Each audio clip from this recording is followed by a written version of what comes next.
Now you proud of it? How you doing? The death and the burial and the resurrection of Jesus.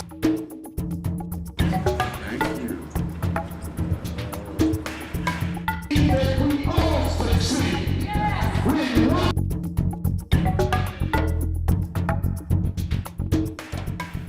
Hello, my name is Howard Tillman, pastor of the New Covenant Believers Church. Recently, I, along with others, Bishop Clifford Frazier, and members of our church, took a trip to Monrovia, West Liberia. It is a mission work that we support on an ongoing basis. That work is being carried out by Bishop Leo Simpson and his wife Myra. They have done a wonderful work of sharing the gospel as well as enhancing the lives of numerous young people. We've prepared a series of videos that I think you will thoroughly enjoy. I hope that you will take notice of this country and the work that these great individuals are doing in that country. If it had not been for the support of my friend, the Honorable Bishop Howard Tillman, his wife, and the New Covenant Church, we could have not been here, point blank. That could have been the end of the story. He has been our pillar of support, financially, spiritually, morally, materially. If it had not been for him, we could have not been here in Liberia. That's just the end of the story. We were elated over the anticipation of our arrival. Once we started our journey into the city, we discovered the tremendous devastation of 15 years of civil war in Monrovia. We did not expect this kind of devastation.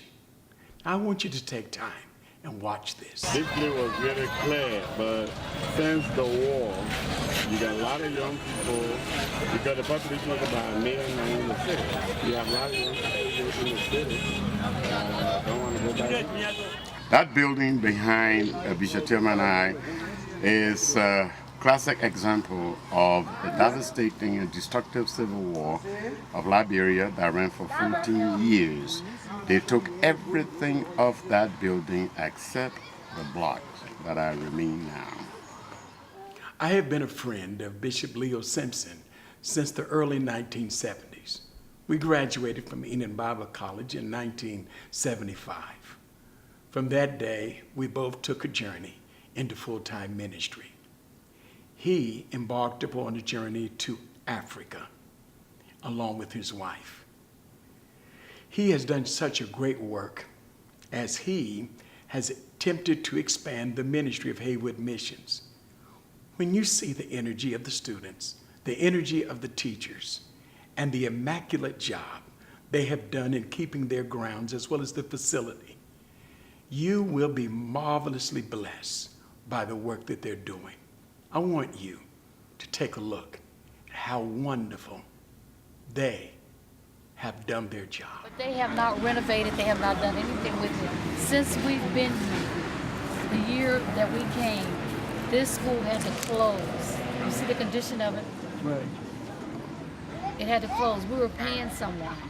So we were trying, the European Union built this building over here, so we were trying to do an after-school program with them. But the man was for another church. He came up here doing mission work to start a work up here. So for him to put an interest in us trying to hold these kids together and do something, he was just like double dealing, eating our money, but he was not really coming here, motivating the children. Every time we come here, they're begging us to reopen this place, to renovate these buildings here.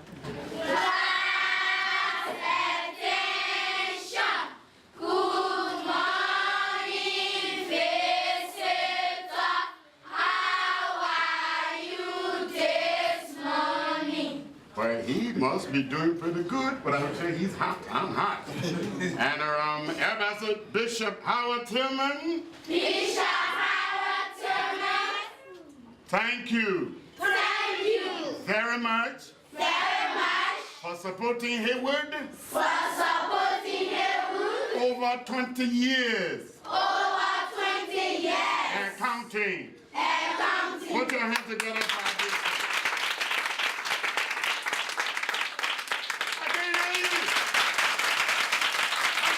I'm here in the classroom, and I've got Devon and Jason. Devon is from Providence, Rhode Island, and Jason is from Dallas, Texas. I'm presenting this to you because it identifies how important some parents think education is with discipline. And their parents see that this school is a quality school. And I was just so excited about identifying for you that Americans want the same kind of education in the United States of America. So I want to thank Devin and Jason for being my little example, being my examples today, and appreciate both of them. So America, take notice. Haywood Missions Institute is where we possibly need to be in terms of education with discipline and order. I can't imagine the students in America being in classrooms that large in America and without air conditioning, and they're still learning.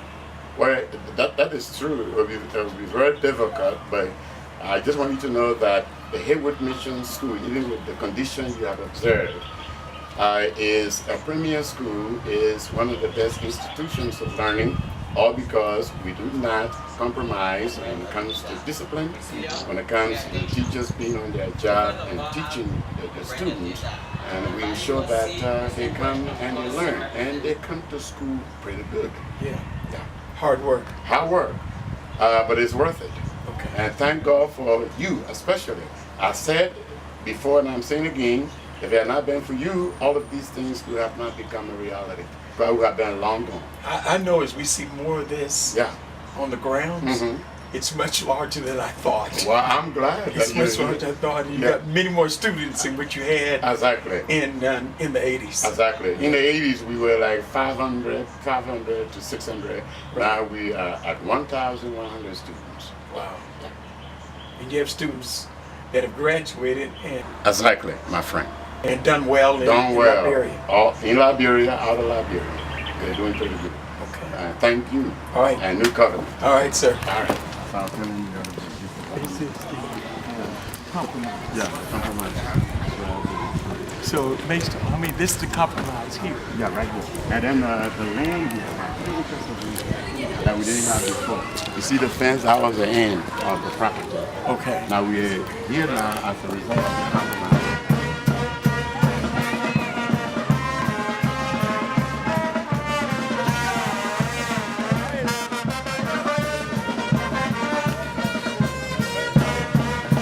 One of the highlights of our time in Africa was our meeting with the Vice President. We were able to share with him our deep interests in Haywood Missions as well as the country. Our investment has been around $500,000 over the span of 20 years. This was something we were able to share with the Vice President to assure him that we had a commitment to the people of Africa. We weren't looking for anything from them. We only wanted to try to convey that it was our desire to be a blessing to their nation. Good morning, sir. How are you? Good morning, sir. How are you? Thank you. Thank you for your blessings that we cherish. We thank you for the Vice President. Thank you for my friend. And we thank you for his commitment to his nation, commitment to the betterment of the people of this nation. We know, Lord, that we must pray for those who are elected to office, that your guidance and direction will be with them. We thank you for your guidance, and we thank you for direction, and we thank you for vision, and we give you praise for good success in everything that he does. We honor you for this now, and we thank you for it. In Jesus' name, amen. What you have seen is a segment of the ministry in Liberia. I want you to do all that you can to support this ministry. You've seen the blood and the sweat and the tears, if I could use that terminology, of Bishop Leo Simpson and his wife. They have given their life to serve in this country. I believe that it is in your heart to serve them with your dollars, with your time, and with your effort, to give to them what they need so that they can accomplish goals that they have set for Monrovia, Haywood Missions, and other areas that they attempt to serve. I want to thank you for your support. I want to thank you for all that you have done and all that you're going to do. I know that you are going to do the best that you can to ensure this ministry is a ministry of success. Let's make that happen. Remember, it's about bringing lives into focus with the word to serve. God has called us to evangelize the world, and we will do that. Give us the opportunity to do it by continuing your support. God bless you, and may the Lord's hand be on your life. May he ever be with you, because he will not leave you nor forsake you. He's going to do a marvelous work in you and through you as you support this mission.